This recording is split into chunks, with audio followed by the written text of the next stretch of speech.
Is there anything else we need to add? No, I just desperately have to go to the bathroom. So anytime I want to wrap this All up. right. Hold on. Do we want to pause before you?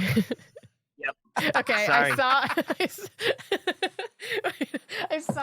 That was I great. saw Ross's message. He wrote a message? He wrote a message in the Google chat being like, I can't hold it.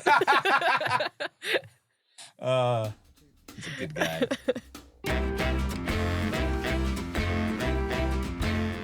Welcome to Machete Order, a podcast about the best TV shows of all time, or at least some of them. I'm S.J. Pederuti. I'm Maxine Philivong. Each season, we're joined by a special guest host. Two of us will have seen the show before. And one hasn't. This season, we're talking about The Sopranos. You're not gonna believe this. He killed 16 Czechoslovakians. Guy was an interior decorator. His house looked like shit. Okay, let's get started. We are now in session 6. Is that right? This is session 6? Yeah, this is 6. Yeah. Yeah. Hard to believe. We've come so far. We are across the halfway point. Yeah. Across the halfway point already? Yeah. Oh boy. Okay. This is the last 5. And I said we're going to get into some of the classics now. And we jump right in. So last week's homework assignment, the last installment, session 5, was season 3, episode 11, Pine Barrens. Season 3, episode 12, Amar Fu. I looked it up. They also say it in the episode. And season 3, episode 13, the finale, An Army of One. So let's jump in. Pine Barrens was not as heavy as the last episode or No. the last set of episodes we have. It was kind of cute. Yeah. No, not cute, but Polly and Chris are kind of a cute duo. Yeah. It's sort of like watching Dumb and Dumber, or I don't know if you've ever seen this Winnie the Pooh cartoon when Rabbit tries to leave Tigger in the woods and get him lost, and then Rabbit's the one who gets lost, and he ends up wandering around in the mist for the entire episode. No? I can tell by your looks. I no. mean, I loved Winnie the Pooh growing up, but I was also like 5 watching it, so everything's gone now. Pulling Winnie the Pooh in here. It's impressive. You guys don't remember stuff from when you were 5? No, No, I don't. What age did you guys become conscious? Like 3. 5. Really? Started watching the Boston Red Sox at 5. I can remember that. But you didn't have cable. Huh? Hey, UPN 38 or That's whatever right. it was. It was UPN Yeah. 38. Didn't you go over SJ's house? Or was I mistaken over that Yeah. story? Yeah. I would sleep over SJ's house just for the cable. I didn't really care for SJ as much as I did for watching Sports Center in the morning. He really would talk about that like the night before. Like, we're going to watch Sports Center, right? Like, yeah, dude. It's on every day. No, I mean, I think this is a bit reminiscent of a classic story. 2 guys go on an adventure and chaos and disaster just continues to ensue. This is considered one of the favorite, best episodes of The Sopranos by many. Is it just because it's so silly? I don't know. Yeah. Yeah, let's unpack that a little. That was one of my questions for both of you is why is this episode so popular? I like it. I think Yeah. it's really solid, but I can name off a number of episodes I like better. Yeah. I just think there's no actual story building in it. If this episode didn't happen, it wouldn't really affect the plot. But I think it's just so silly, and there aren't a lot of silly Sopranos episodes. And I wonder if that's why it's so popular, because it's just 2 Dumb and Dumber guys in the woods trying Yeah. to survive. Yeah. It was directed by Yeah. Steve Buscemi, and it has a very kind of Fargo-esque feel to it. You know, just the wandering around in the snow, in the barren landscape, the bickering and the humor between them. The interior decorator line, I think, is... Yeah.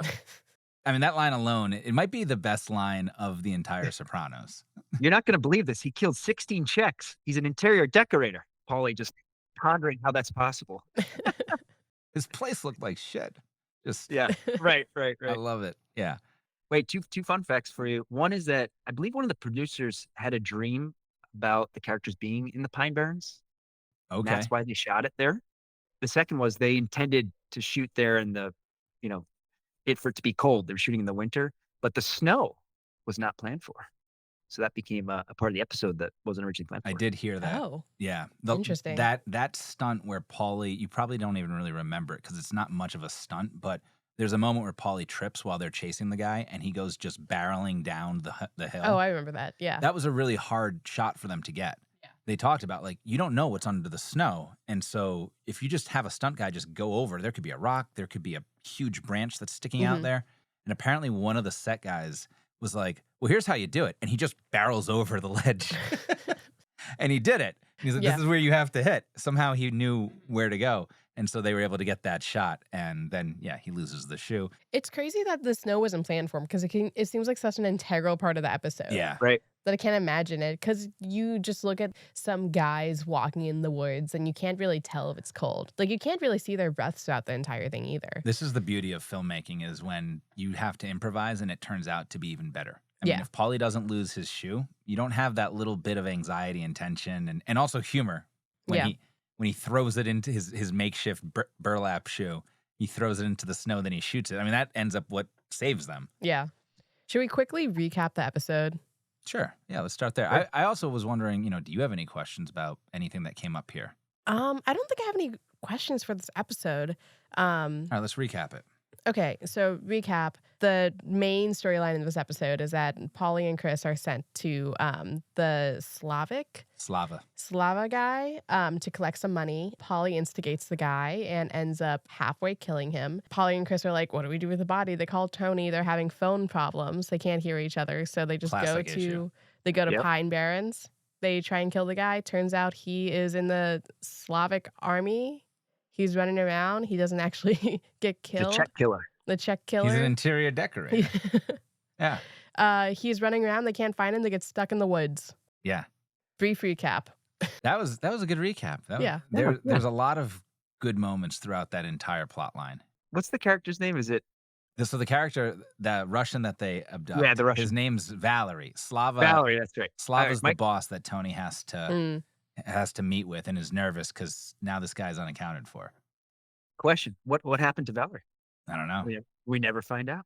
You never find out, Maxine, if you continue watching. It's open ended. I don't find out. No. Yeah, it's kind of like, so since we watched these episodes in sequential order, I got to see what happened directly after this episode, and it's just like they forgot about this entire storyline. Yeah. Right? They don't touch on it or in the next 3 episodes. Maybe we'll come back next season. I mean, one of the things I was thinking about as I was rewatching this and getting it ready for the macheteing, I was thinking about how there's a lot of speculation about, what happens at the end of the show, the first thing you see. And to me, the most likely person to actually kill Tony at the end of the show would have been Slava going back and getting his revenge. And that guy at the end of the finale who goes into the bathroom, he kind of has that Eastern European look. So I'm going with that as that's my belief. In my mind, convince me otherwise. In my mind, Tony was finally whacked by one of Slava's guys. That's common theory that character going to the bathroom is analogous to Godfather, right? Yeah. In the restaurant scene, where he goes into the bathroom and grabs the gun. Again, the mafia ties to other movies. Did you catch that while you were watching it with all your drunk 20-year-olds who kept talking? Oh, no. So, Ross, I don't think you heard this. I did end up watching The Godfather, but 2 things happened. We went out before watching The Godfather, and we were like, this is a good thing to watch after having a few drinks. And then we wouldn't shut up the entire time. So coming out from that kind of viewing, I was like, Godfather's overrated. It's so poison to me. When people do that with movies, you pick the wrong movie in a social setting, and then it's like... No. Godfather's almost a solo watch with a glass of whiskey or scotch. Okay, I'll rewatch it. It's... Yeah. And in a dark mahogany room, by yourself. Yeah, it is not a background. It is not Dumb and Dumber. Hell, you could have put Pine Barrens on, and it would have been, I think, a better background than that. All right, back to Pine Barrens. I do feel like this episode is just Paulie at his finest. Yeah. I mean, can we just run through some of the quotes here? How could we get lost like this? We're in New Jersey. That cracked me up. South Jersey. South Jersey. That's right. Oh, Chris corrected him to South Jersey. Right. Like it's a different world. It's the fucking Yukon out here. And, this word's, I don't condone this word, but we're not lost. Stop getting cunty. I also love how Paulie's hair throughout the episode, the wings just get crazier and crazier. In the end, he looks like Bozo the Clown. It's awesome. Amazing. And then there's also, and great lines of that whole arc, I'll leave you here, you one-shoe cocksucker. This one had some good one-liners. It really did. The scene with them in the truck eating the ketchup package. I had that written down too. Paulie goes, "It's not bad. Mix it with relish." Yeah. It is. It's Oh. a really enjoyable, just irreverent arc away from the traditional and putting these guys into a different situation. 100%. Yeah. Should we talk about Gloria a little bit? Oh, Gloria. This is the first time I'm meeting Gloria. Yeah. I had written down that she looks so annoying. But then when Tony picks up the phone and pretends it's AJ's school and she says something about, Tony's like, I lied to you because I wanted to spare your feelings. Mm. And then Gloria said, it was more about sparing your fucking feelings than mine, and just walks out. I thought that was a great line. So I liked her at that point. But as I got into the next 3 episodes, she's all over the insane. map. Not even, that's not even bipolar. She's just like hysterical. She is hysterical. Yeah. Yeah. Now we know why she goes to Dr. Melfi, huh? Oh, yeah. Yeah. You should never Yeah. date somebody who's got the same psychiatrist or like the same therapist as you. I would never date somebody like that. Yeah, that should be a rule, right? You should have known that. The scene where she throws the steak at him. Oh, that was great. Just what an insult It's to an Tony, right? all-time table clearing move too. She goes nuts and just it's got to be one of the more satisfying things to do as an actor is to be my able goodness. to clear. And then you don't have to do it like they do it like 7 or 8 times. It's not like she just gets to do it once every time. Fun fact, can you name who actually threw the steak in the episode? No, You've already mentioned his name. Steve Buscemi. did he? Yep. That's awesome. I was a PA once for a little while on Scrubs, Mm-hmm. and there was this one time that I got to throw a muffin at John C. McGlinchey, the guy who played So Dr. fun. Cox. Yeah. Yeah, it was pretty good. And then he would glare at me, and it was just like, this looks real. Yeah, throwing things on set's fun. Clearing things on set's fun. This was probably a really fun episode for them to all do. Yeah. You know, if one of them return our calls back and come on the pod, they could talk about it. Whoever plays AJ, don't know his name. Robert Eiler. He's not going to come on if we don't know his name. No, I know your name. I'm going to edit it back in. Don't worry. We're keeping that in. You're keeping that in. I have a question. How did Tony meet Gloria? Just like in the waiting room? Yeah, there was like a mix-up with their appointments or something, and they meet in Okay. the waiting room. Mm-hmm. And then he goes, she's like, oh, I'm a Mercedes dealer. She gives him the thing. They fuck in the Mercedes. Good. That's a good scene you didn't get to watch, but you know, you can go back. So in the opening of that episode, right, he goes onto the boat with her, and his old Gumar calls. Yeah. Yes. Rena. So he's got Carmela, who's always pissed at him. He's got the old Gumar, who's pissed at him. And he's got the new Gumar, who's off and on pissed Ross, at him. it's Guma. There's no R at the Guma? end. Yeah. I like to pronounce the full Gumar. I don't even Is know how that it's just spelled. the Italian way? Like the Italian word for it? Or I don't think there's another culture that has a Guma like that. It's Hmm. Goomah. not like adulteress? Fact check me on Or that. no? No, like mistress. Mistress? That's like the common term. Italians Yeah. have their own thing. It's Okay. rules about gumas on Fridays and then your wife on Saturdays. There's like a whole rich legacy of infidelity Yeah. throughout the Italians. So there's a spelling with the AR. It's not actually an Italian word, but developed due to changing pronunciation over time. Interesting. The colloquialism comes from the word comare, which means Oh godmother in my Italian. God. Godmother. No, that's weird. In the context of Italian-American mob men, it came to be used as a slang word for mistress. Yeah. Huh. Gumar. Anyways, Now we I know our think history. having your significant other No. mad at you is one thing, but then having an extra 2 Gumars mad at you, what is Tony doing here? That's a lot to deal with, right? Why 3 would women? anybody I all don't at know why 70? you'd want it. Like, yeah. The amount of drama this guy puts up with, like his stress levels, it's a shame James Gandolfini died young, but I mean, I don't think you can get into that level of rage. And he does it with everybody too, when Tony seems angrier after this episode, yeah. right? Maybe Tony is a victim to situationships. We were talking about this last episode, situationships. They are the most heart-wrenching thing anyone could go through. And I think he's just feeling the effects of that. If you had to look at these 3 episodes in a package, I think Armarfu, Crazy Love, that says it all about all of it. I mean, the fighting that he has with Carmela about what to do with AJ and whether or not they should send him to military school. I mean, high passion there. You know? And then you've got this boiling over with the Gloria storyline. And literally the episode is called Crazy Love because of the way that they just have these throwdown fights, bang out, they're making love and then they're at each other's throats. I mean, he suplexes her. It's like, what the fuck? Yeah. I was actually watching his hand in the scenes where he had it around Gloria's throat. It was just interesting to watch. You can tell how loose the grip is if you pay really close attention to it. Yeah, well, Yeah. it should be. Thank God. Yeah. But I bring that up because that's a hard scene to act through in film, right? Yeah. Oh yeah, And make mean- it seem realistic. Can we go back to Pine Barrens and talk about Meadow and Jackie? yeah. Yeah. Yeah. Fucking Jackie. Jackie is so stupid. That guy has one brain cell. How did they get My favorite together? line was from the friend saying he was such a drip. Yeah. A drip. I need to use that term more often. He was great. She says. No, he wasn't. He was great. All right. Well, I think this episode was about educating us about how dumb he is. oh yeah. Yeah. He just appeared like an idiot across the episode. He has trouble. He had high potential, but no execution. He ran into her. He was going to college at Rutgers, Mhm. and I think he's like a year ahead of her. But he comes over to the house at one point. Yeah. They kind of make eyes, and then I don't know. They end up getting together. That Yeah. kind of through just the network of their families. Mhm. So did he get with her just to get close to the Tony? Because when he gets caught with his whatever, Wait. Are we talking about the bimbo on the street, or are we talking about the stripper that Tony catches him with? I don't think I watched the stripper that Tony okay. caught him with. Tony Yeah. Tony catches him in a strip club at one point too, Okay. and sees him fucking around, and, Yeah. and that's when Tony finds the gun that he gave Okay. back. Yeah. Remember, he gave the gun back to Ralphie. Have we not gotten to this I point? don't yet? think we have. I think we have. Well, Yeah, they either missed way, this. Tony Yeah. sees him in a strip club, and is Yeah. like, "What are you doing?" But is also kind of cool with it because it's like, let's be real, it's Tony. Yeah. Not that much of a hypocrite. Yeah. But they just kind of start getting together. I don't think he really got into Meadow because she was, part of the clan, and this was how to get closer.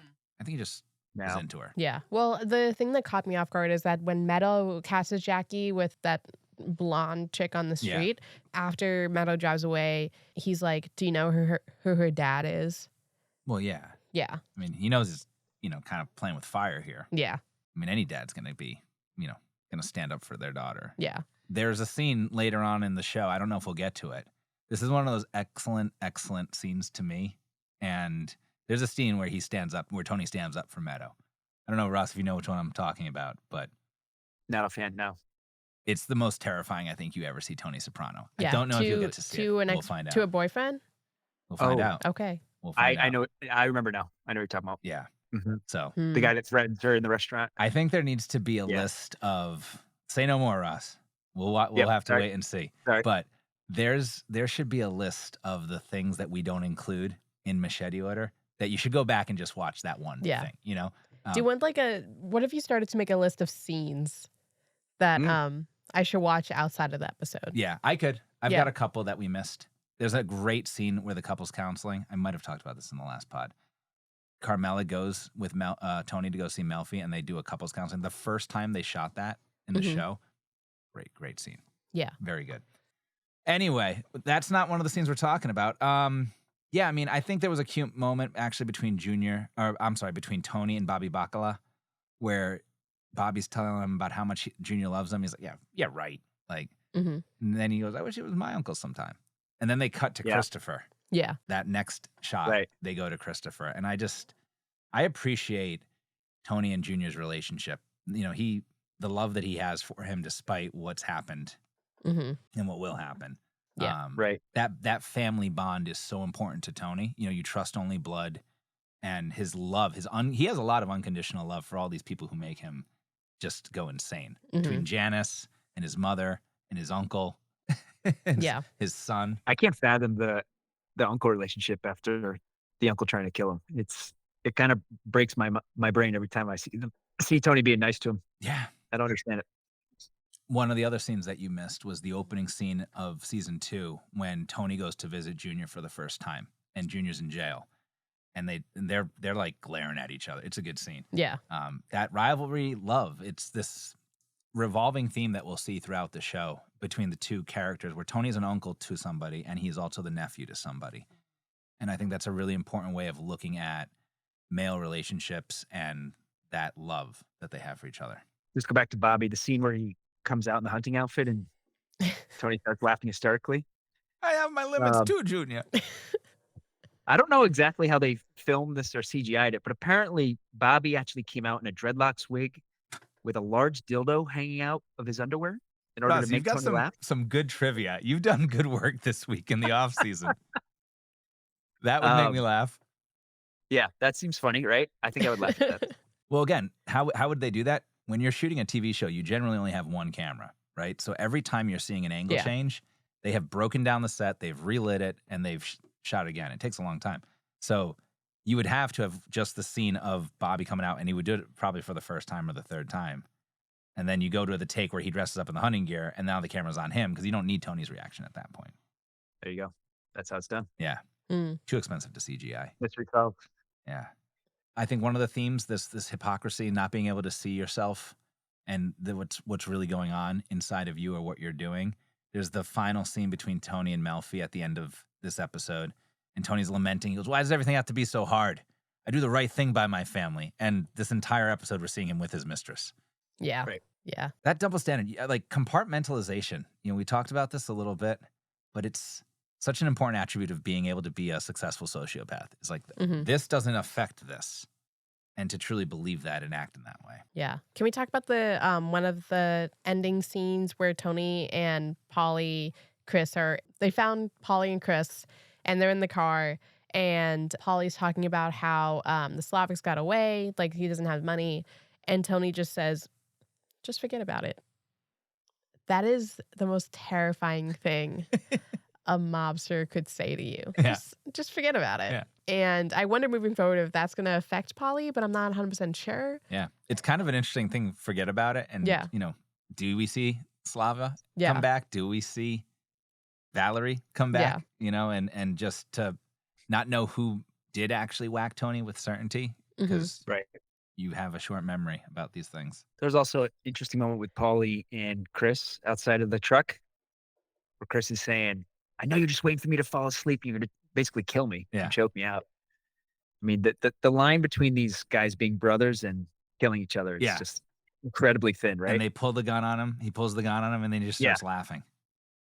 Yeah, there's good. All right, good theme. This, I think we touched upon something real, like this passion, this love and hate that can rapidly interchange and take each other's place in that relationship. You have a group of people that could either love you or hate you in like a blink of an eye. You know, the volatility of the world. Yeah. And how do you like compartmentalize these people are your friends, but also if you do one little thing to piss them off, they could kill you. More meditation and yoga for the mafia, I think, would benefit them. I don't know. It didn't really work out well for They Richie. didn't practice mindfulness. Richie didn't practice enough mindfulness. No, he did not. Richie was probably the craziest, and he meditated. Yeah, counterpoint. Yeah. Oh, just imagine what it would have been like if he didn't meditate. So then we get into episode 12, Amour Fou. I think very much tied up in the same type of theme of passion and volatility. I loved the opening scene with Carmela and Meadow at the museum. Yeah. Is Meadow an art history major at this point? I told you, she does everything. She's on the volleyball team. She's on the swim team. She's studying medicine. Then she's studying. She is their everything sponge character. Yeah. So I don't know. I don't think she's majoring in it, but it clearly seems like she knows a little bit about it. Meadows is a smart girl. She knows everything about everything. What is the class that she was taking? Intro to... I don't remember. I didn't even know what it was. I was like, this is a weird thing. I don't even remember. Can we talk about the symbolism here of Carmela crying, right? So the painting woman with her hand on the baby's face. And then isn't there a comment about marrying a baby? And Carmela says, "We all do." Yeah. It was a good line. Okay. Yeah. But, she shouldn't be sarcastic. But she's talking about, obviously, the simplicity of Tony as a child, I guess, as a baby. How about Gloria and Carmela? Gloria gives Carmela a ride home. How do they meet? Did I miss that? No. Because it's like they just appear in a car together, and then Carmela's like, "Oh, I'm thinking about buying a Mercedes." Is it just like a chance encounter? No, the Mercedes is getting serviced, and it's a chance encounter where Carmela just happens to be in the dealership where Gloria works, and Gloria pounces on it in that very. Yeah. I mean, that to me is crazy. How can you be jealous of a man who you know is married? Yeah. You know you're the second best. She has this weird double standard of like, Oh, I don't want to get married. If I wanted to be treated poorly, I would get married. And then, like, when Tony is late because of his family or when he has to leave because of an emergency, Yeah. she flips out. She gets so butthurt about it. And it's like, this is what you signed up for. Of course he's going to put his family first. Well, I don't know if he actually puts his family first, but, you know. Can I ask a question? This is a Sure. tangent. How is butthurt still PC to say? Don't ask me. Maybe it's not. Maybe it's not. Oh, gonna cut this one. I'm gonna bleep it. I hear people say it all the time. That's why I'm just asking. I feel like we've clamped down on so many words, but butthurt Well, I feel like butthurt's just like a silly word. I It think is it's silly. I agree. Yeah. It can attribute to like a lot of different You can't things. ban silly. My aunt used to talk That's about true. having an ass ache. I always liked that one too. I like ASIC. Yeah. That's good. I'm going to bring that back for Auntie Norma. That one was. Yeah. We're gonna use this podcast to bring that Yeah. back. Ball sack and ass ache. Yeah. Yeah. So Gloria asks Carmela, "What do you do?" And proudly, Carmela says, "I'm a homemaker." I thought that was interesting. It's a nice term. Yeah. Well, it was interesting in the sense that so many more women are in the workforce today than 50 years ago, and I think Carmela kind of represents to a degree this pride of just being at home and being a homemaker. And she really reflected in that moment. Do you know anybody who's a homemaker? I'd have to think about it. It says in my birth certificate that my mom was at the time. They have occupations of the parents on your birth certificate. Yeah, they Where do. were you? Well, you don't have to talk about where you were born, but Here's my social security number and here's my mother's maiden name. In case Blood type? anyone wanted it. I don't know my blood type. I don't either. Did you know that if you know your blood type, I guess that's great. But if you're ever in a situation where you've lost a lot of blood and they have to give you a transfusion, they test for your blood right there and then and there. They won't believe Right. anything that's on a card or anything like that. If you have it written It's down on your some license, sort though, of isn't it? emergency card. It's Not your on mine. license. I don't No. even know my blood type. You know yours? I think I'm O. You think? Also, what's your mother's maiden name? Just curious. My wife's maiden name? So your mother's maiden name and what's Oh, your mother. social? Just wondering. Hurley. Okay. Yeah. All right. He's just giving all this information. What else do you want to know? What's your first elementary school? Also, what is your first pet's name? All right. So back to Carmela and Gloria driving together. One thing The Sopranos does a lot is utilize screeching tires and driving fast to emphasize the mobster being upset, or in this case, Gloria being upset. I thought it was so funny how fast she was driving. Yeah. And then just screech, screech, screech, screech, screech. It's kind of like the glass breaking. If you notice it there, you'll notice it throughout the series. That there's always a car peeling away somewhere. Did you see the way she whips into the driveway? Yeah. Like she's a professional racer. That is Right. crazy. And then Carmela just gets out and is like, thanks. Like that's normal. Gloria must have been trained, professionally trained. There is Stunt driving. Very unsafe. Stunt driving lesson for that one shot. Yeah, they do the like every time you're in Meadows her dorm room in New York City, you hear like the tires and all the noise of the like outside New York. Like, this is New York. Like, all right, Yeah, we right, get it. We get right, it. right. Yeah. Sound get editing. it. I don't know. I don't think they want to. it wasn't there yet. And what was this? 2001? Yeah. Yeah. Jackie. Jackie Talk about him a Jr. little bit. Jackie. Such an idiot. He's All so right, he's so stupid. Yeah. So he's explaining how they're going to rob the card game. The worst thing we got to do is give some back. I don't think so, Jackie Jr. I think it could be a little worse than that. Worse. I had the same A lot thought. worse than that. It's gonna be worse. That's not the word. So you should not do the robbery. If I'm doing this, I don't have the guns loaded. I do not intend to kill anybody. Like, why even run the risk, right? Right. Like, maybe you have an ankle piece just in case later is shooting that starts. But we're talking about the So the guy who person who used ass as a Scrabble word. I don't know if he's the brightest guy. The. The I love when they're As just in, how scanning about giving me the some? words. I mean, unless you want to. He's shameless. He's the worst. The Tony story about the Feach Lamana heist is a fairly like, I think it's lived in lore for a while. And when The Many Saints of Newark came out, there was a lot of hope that they were going to show that scene and they were going to reenact it, and they didn't. And I think it would have been fun to see. But Definitely. it's what made Tony and put him on the fast track, as Ralphie said. Yeah, Jackie low IQ just hears that story and thinks he can just directly one for one replicate it. Yeah. It's just unoriginal.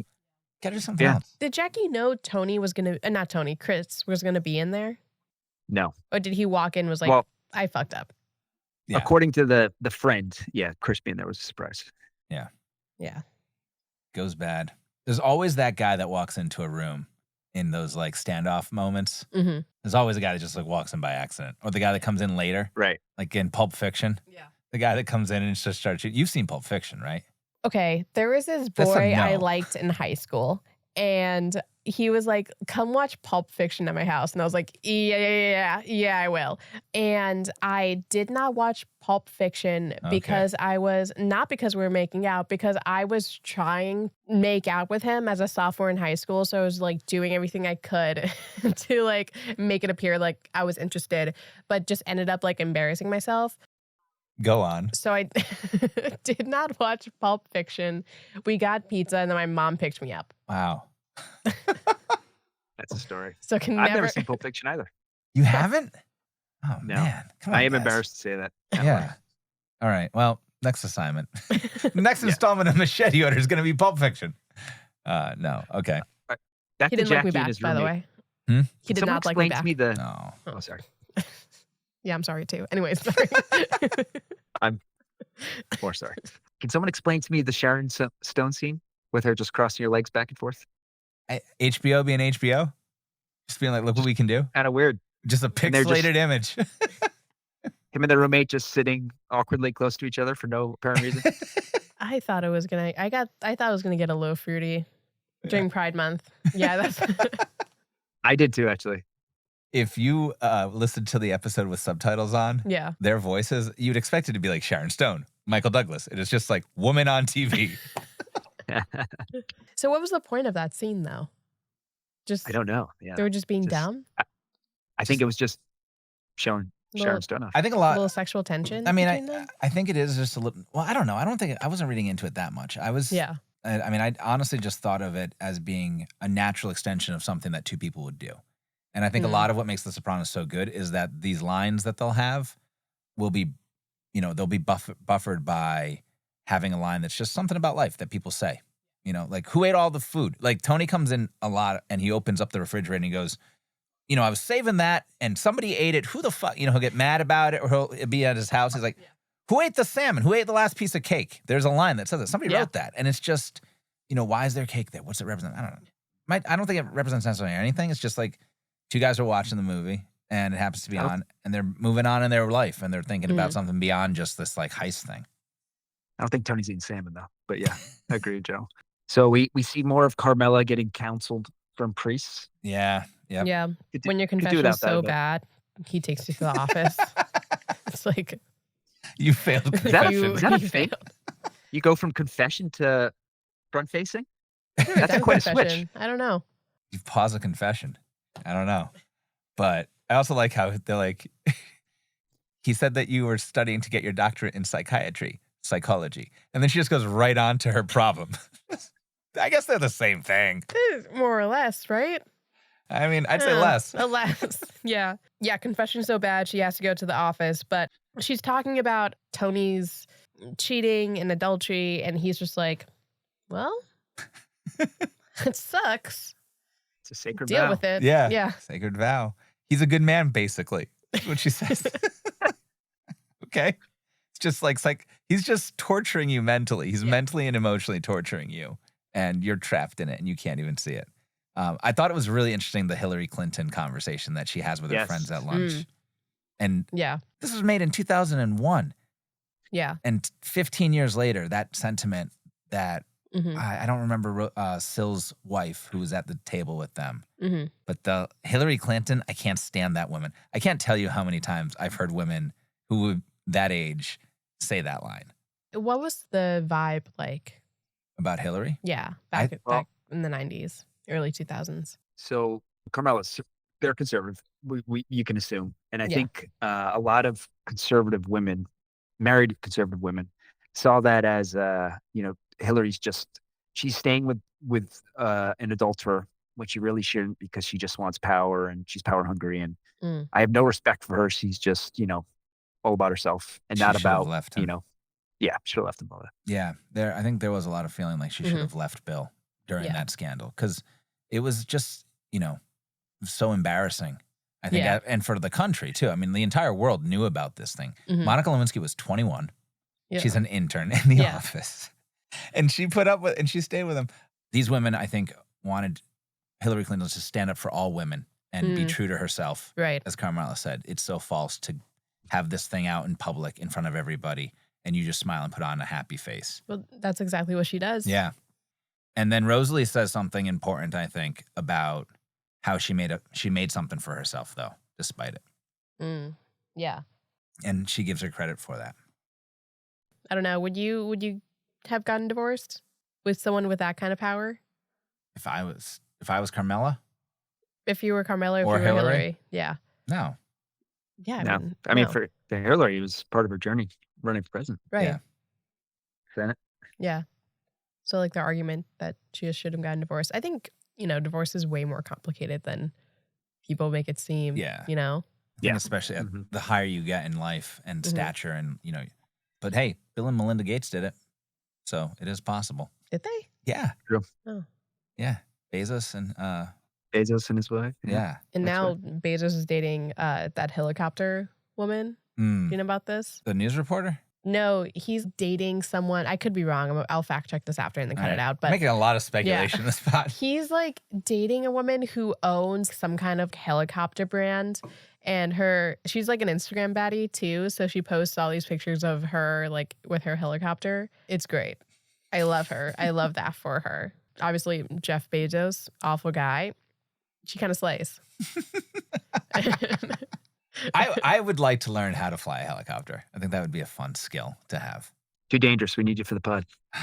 Yeah, I'm not flying. This is a question online.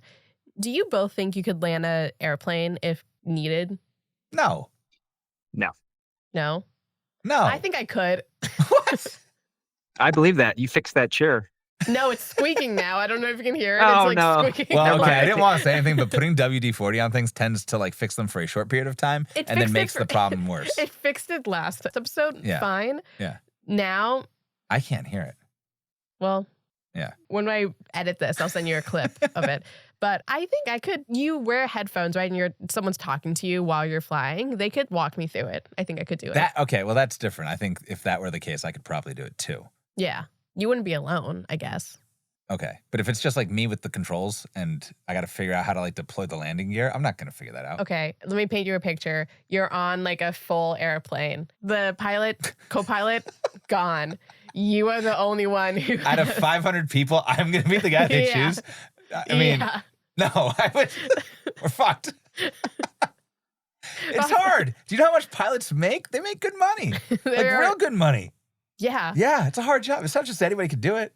Well, Yeah. okay. Not me. If I had like Nope. my adrenaline You're fine. pumping, I think I could. I think I have. Is this Um, Gen Z arrogance or is this just I- you? I think it's just me. I have. It can't be that hard disease.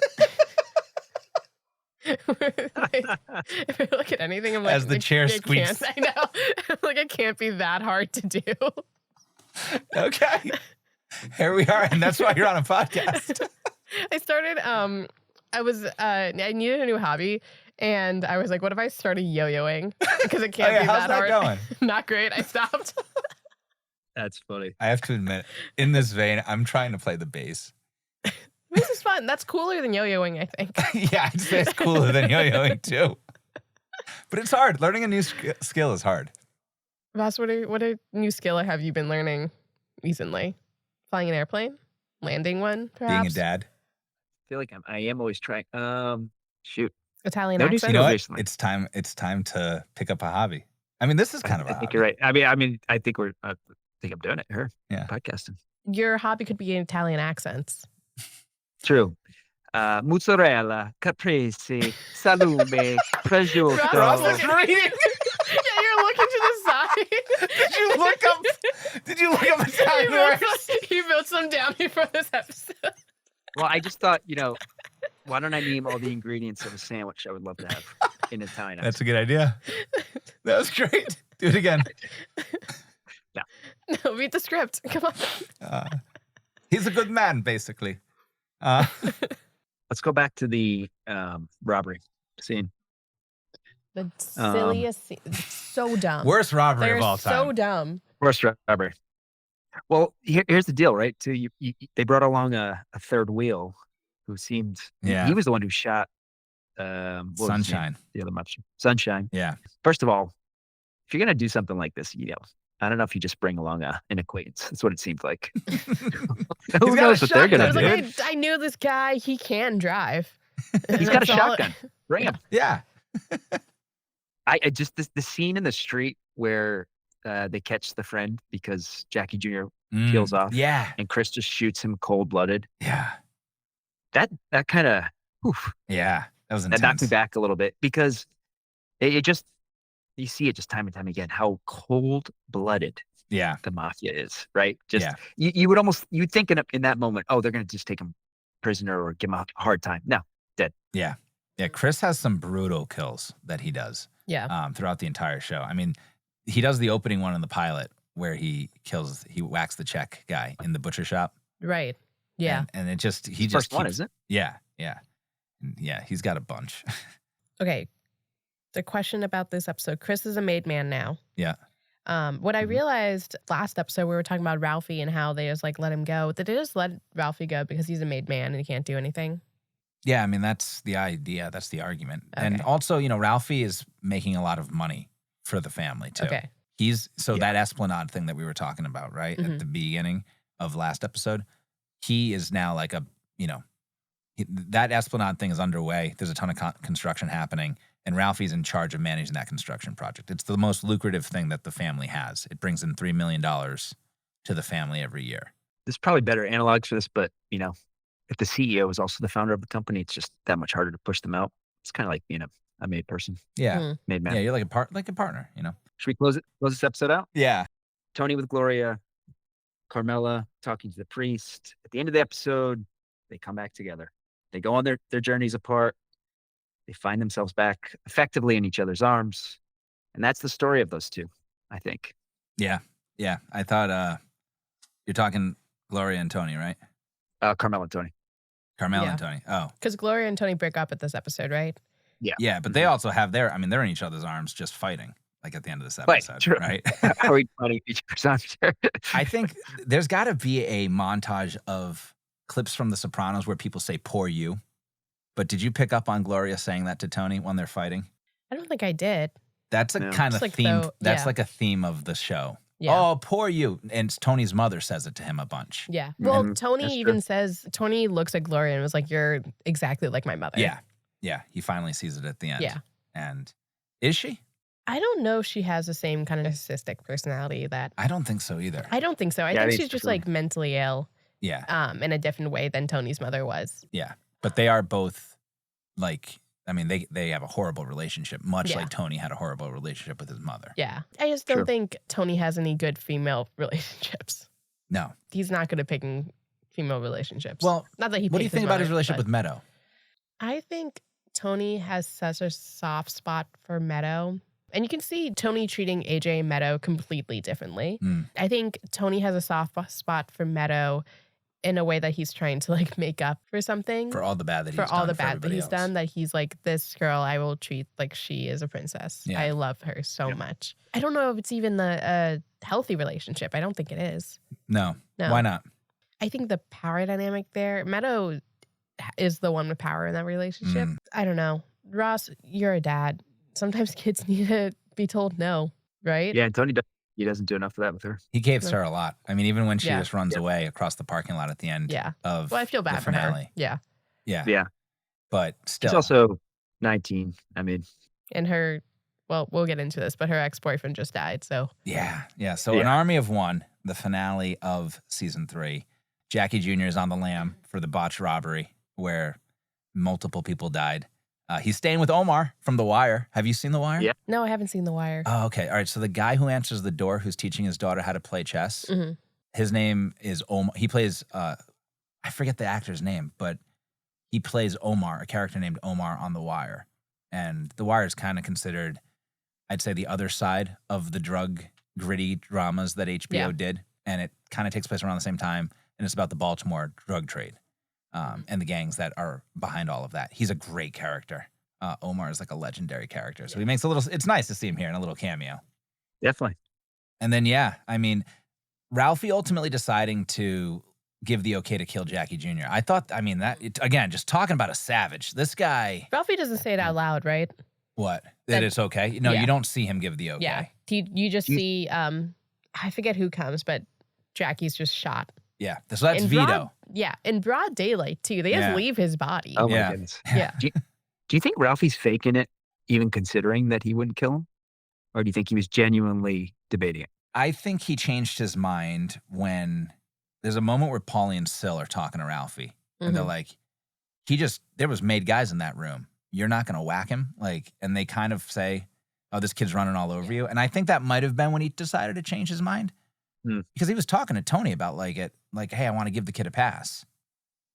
Well, Tony was interesting too, because it felt like he was going back and forth at times, giving Ralphie his blessing to not kill him. Don't worry about those other guys, Paulie, Chris, etc. Yeah. But then at other times he's like, if you make the decision to do it, I'll support that too. And I couldn't. It was hard to get a read on what Tony actually wanted to happen there, for me at least.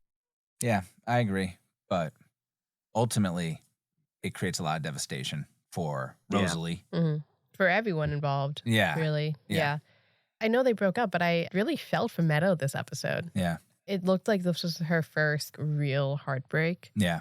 And I can't imagine what it must be like to be 19 and even though they didn't have a great relationship and Jackie was so stupid, I can't imagine what it would be like for a 19-year-old process. I loved this person and now he is dead. Well, and I agree with all that. And the even more interesting part was whether or not her father was responsible for it, right? Yeah. There were conversations about that at the end of the episode, right, with Jackie's sister. Yeah. Prodding her. You know what really happened here. And she's saying it was about drugs, which is interesting too, because Meadow earlier in the episode was saying the opposite, right? Do you remember that in the bedroom scene? I was just about to say that. Meadow was the one who's like, everyone takes X. And Carmelo was the one who was like, no, he's just got involved with some bad guys and he got shot because, of the drug dealers. But what do you think switched in Meadow's mind for her to now believe that it was just like drug dealers who killed him? I think it's her just compartmentalizing the entire thing. Because one, she doesn't want to have her dad be a bad guy. Yeah. I think she started to make the connection that even if it wasn't her dad, at the end of the day, everything rolls up to him and distance herself from that. Yeah. I think it's the justification of it. The same way that Carmela justifies the lifestyle that they've created that's based on crime. And it's how are you going to be able to deal with this and keep yourself at peace with the choices that you made in the world that you're in. And she loves her dad too. So she doesn't want to believe that he's the guy in this. And her logic of, they control the crime of this entire community. It's sound logic, but it's the same. She gets mad at Jackie's sister for saying that it could be the mob in front of an outsider. Right? So I think I like that. Yeah. I do think this switch kind of flips for Meadow, where she's protective of her family and Jackie's family as well. Yeah. So Meadow knows that her dad is in the mob, right? Yeah. Yeah. Okay. I just wanted to confirm. I think she's starting to put it together, right? He has the conversation. Some of my, business comes from illegal gambling. Right. And then, she kind of admits that they're involved in these activities. She does say that, sure, some of my dad's business involves crimes, but they're not that bad. Yeah. Or something like that. I could be misquoting. They have lines throughout the show where they'll say, think about the other people that are financially robbing people or murdering people by poisoning the water. Yeah. They'll use that logic of these big time corporate executives. They're just as bad as the things that Tony does. But there's, they don't. Killing somebody with a gun or telling someone else to, that's a different level of intensity for whatever you're going for. I thought, so AJ's storyline here is, I think, a very tender one. This is the first episode, maybe it was last episode, where Tony hits AJ. Yeah. Or hits one of his kids. I had this written down in earlier notes, but I was thinking about this and it was Tony has never hit his kids, but he's killed and hit other people. Yeah. So I was really taken aback when Tony slaps the shit out of AJ. Yeah. Yeah. But he kind of, you're just I kind of want to. The way he's talking to him is just oh man, I'm not surprised that Tony hits him there. And it felt like that's what you wanted to see in that moment was this guy to finally lose control and Yeah. like hit one of his Yeah. kids. Not condoning it by any stretch, but it is important that it was a slap, I think, in terms of how people perceive that too. If he had punched him, Was or it a anything slap? He more didn't It was a punch him? slap. Okay. Yeah. Yeah. Yeah, because It's it a was heavy softer. slap. Yeah. Yeah. He's a big guy, Gandolfini. I mean, the way that he plays that role of Tony, Mhm. and he can just swell up to look like he is the largest person in the entire. He's taking up the entire camera. Yeah. Yeah. It's great. I had a lot of bad flashbacks to high school. Not that I ever was close to getting expelled, but just the What were you parenting What were here. you like in high school? What's that? What were you like in high school? He had long hair at one point. Really? Yeah, Long really hair at one long, point. like shaggy hair, I and can't then he had imagine that. big hair. Nicole? Can you find some old photos on Facebook of Ross? So I we can partied. insert I them definitely here. partied. Oh yeah, Ross had. I mean, Jules. She doesn't listen to this, does she? Ross Oh, had some yeah. good parties at his house. He had a great house for parties and good friends. That Vets crew they were good people. Yeah. I was always on the First time outsider because I always went to the Catholic school. Yeah, I was at the public school. Yeah, both good schools. Good people in both. Great schools, the best. Actually looked into the camera so hard when you said that. It was like, For anyone that's listening that went to work vets at Bishop Hendricken, great schools. I Great love you all. schools. Anyway, I mean, going Yeah. off to military school, I would say I loved the scene where he's in the uniform mhm. and I There- wrote down he looked like such a cutie in that uniform. oh, so it worked for you too. He was cute. But when Carmela's fixing his cuff, like right before he starts to cry and then he has his panic attack, like Mhm. it's just that is a very tender thing a mother would do for her son. It was very natural, and I just in all of this conflict that they're doing, she's very, very mothering to her children, I think, at all Mhm. times. And I always Yeah. love that about Carmela. But this is when AJ passes out from a panic attack Mm-hmm. about going to military school. That's the only time where Tony takes a step back and was like, okay, Yeah. I can't send this kid away. But then cut to him crying in Melfi's office Mm-hmm. and saying, how are we going to save this kid? Melfi says, when you blame your genes, you're really blaming yourself. Yeah. No. He's legitimately nervous about it. I mean, I've always thought that AJ was like, he's not that bad of a kid. And I He's mean, not. it's hard to see him kind of not get properly reared because he has a lot of potential. And I think there are times where I think on the surface level, he just seems like such a whiny bitch and just like constantly annoyed about things. But he's actually sensitive and he's smart. Yeah. He just doesn't really apply himself. Yeah. Not a big AJ fan. I would have been fine with Meadow as the single child. Yeah. But I think Let's Meadow look as it an up. only child is so much more annoying Oh, than yeah. Meadow with a sibling. Yeah. I True. agree. That is Yeah. true. That is You can't have only children. She needed a little brother to have to share awareness with. Yeah. The military dean that they have the conversation with. hmm Oh, 700. He's got a great voice. He's like the He does. perfect. Yeah. He's the perfect. Just start like, smoking through the window. yeah. I love that. He's just all about discipline and everything, and then just lighting up, smoking inside by the window. That was a '90s thing for sure. Okay, that guy, that actor who plays him, his name's Tobin Bell, and he was my cameo that I was talking about at the beginning of this. Do you know what he plays or what he's from? No. He has a very distinct voice, and he's Jigsaw from the Saw franchise. Really? Yeah, Wow. Interesting. yeah, Yeah. good voice, good character actor. Mhm. Anyway, Definitely. okay, let's move on. The funeral. How funny is Junior? I just think Great. he's hysterical. He's starting Him to look running like away. Yeah. he's starting to really look like the guy from Six Flags. Yeah. Yeah. It's Kid, just- talking about Jackie Jr. Kid was always a dumb fuck though, wasn't he? Didn't he almost drown in 3 inches of water? him and Junior and Bobby Bacala have a great rapport too. When he Oh, jumps in the chemistry's car, off the charts. Junior, don't leave me. Flight risk. I've been farting into the same cushion for 18 months. That one tickled me. It's great. It's great. Yep. Rosalie at the funeral. Man, that wailing that she does. Yeah. I felt that in my bones. Yeah. That was crazy. So no one showed up for the funeral? Not as many people did because it was the Super Bowl at the same time. It was Super Bowl Sunday. Fucked up. Yeah. And that I was think one that of the was knocks. wake though. Was it the wake? I think the wake and then Okay, and then the the funeral outside. happens a couple days after. And Yeah. because they all get arrested at the funeral They get arrested. Right. for like the gambling stuff that they've got Yeah. going on. So they got arrested for gambling at the Super Bowl, right? Yeah, that's Yeah. what they're getting arrested for, Yeah. which seems Which is wild so now. stupid. Like I Doesn't run a everyone gambling. gamble? I run a gambling pool. Yeah. I gamble on legal apps. I mean, it's funny how it's changed so much. Yeah. It used to be a thing. Marijuana used to be a thing that you get busted for, like in the 50s. And now it's you walk into a shop and you just get whatever you want. Ross is in the industry. I'm in it. Yeah, things change. But yeah, so Jackie Jr. just doesn't seem to be getting the due respect that he deserves. And at the end of the episode, we have Dominic Chianese Jr. He's singing. We don't have to go there right now, but I love that closeout of him singing. I was like, damn, he can really sing.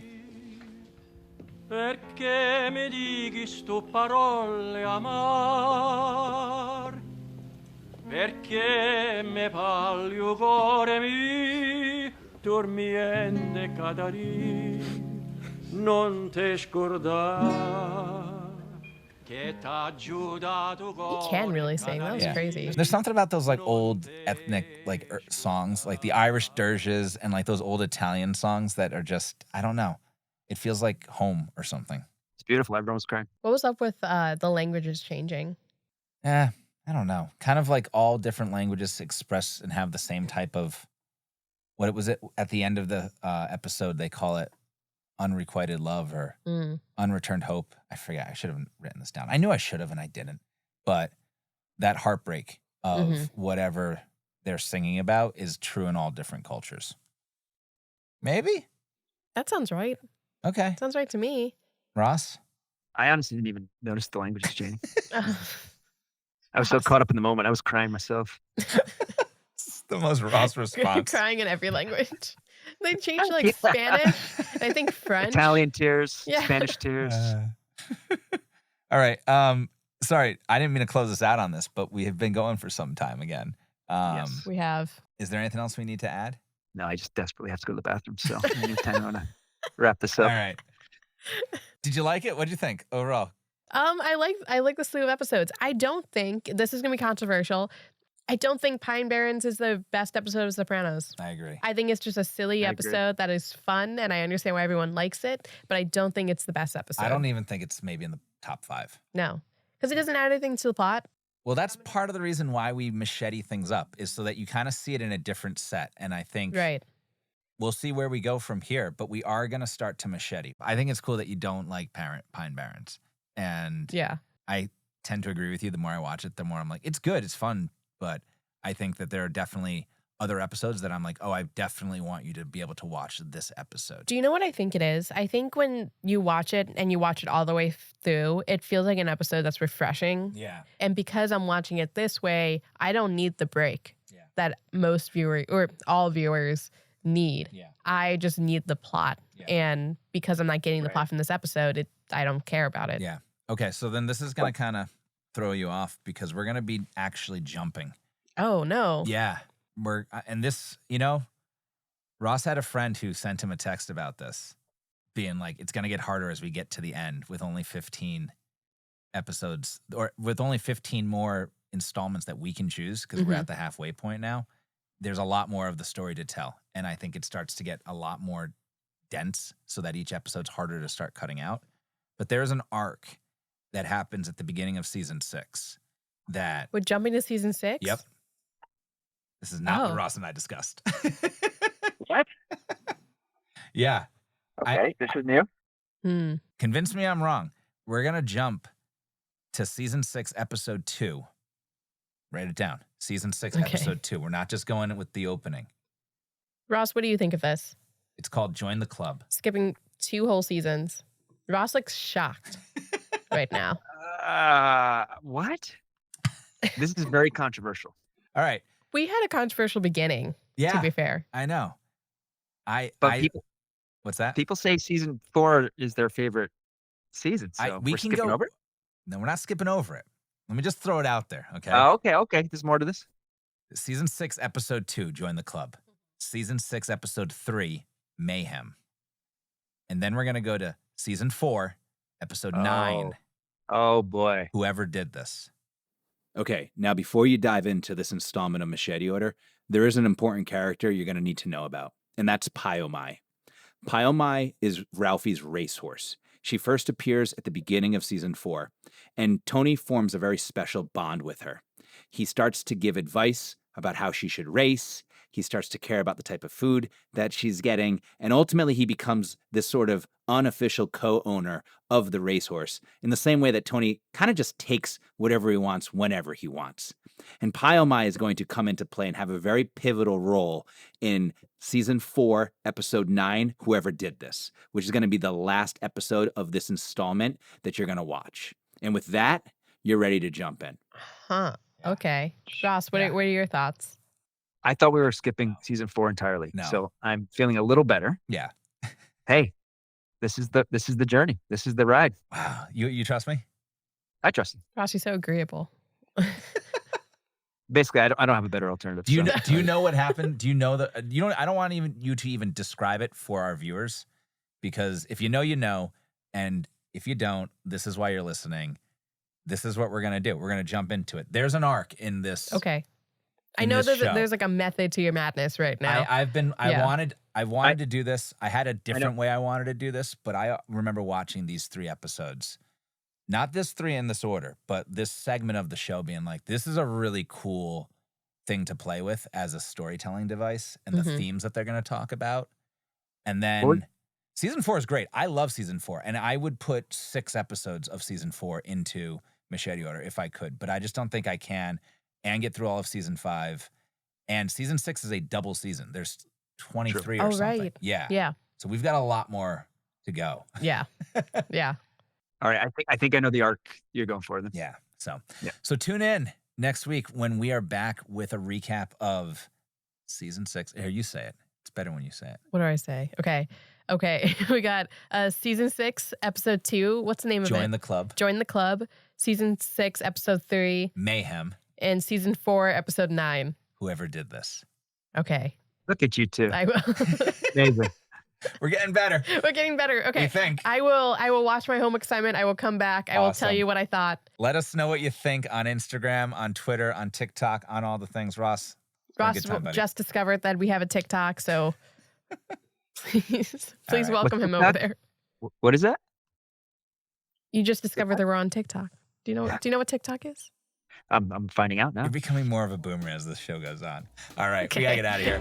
Okay. See ya. Bye. Bye. Thanks for listening to another episode of Machete Order. If you like what we're doing, give us a rating and leave us a review on Apple Podcasts, Spotify, or wherever you're listening. Be sure to subscribe. If people don't support this thing, it might not make it. Special thanks to Brother Sal for providing us with our theme song, I Will Tell. And thank you to producer Nicole Kemet and our guest host, Ross. Do you agree with SJ and Ross's episode picks? Am I not appreciating the story the way I should? Let us know on our Instagram, TikTok, or Twitter. We will not call it X, at Machete Order. We'll talk about it, or because this is a show about Italians, or argue about it. Affangu! Be sure to tell your friends. Until next time, I'm SJ Petaruti.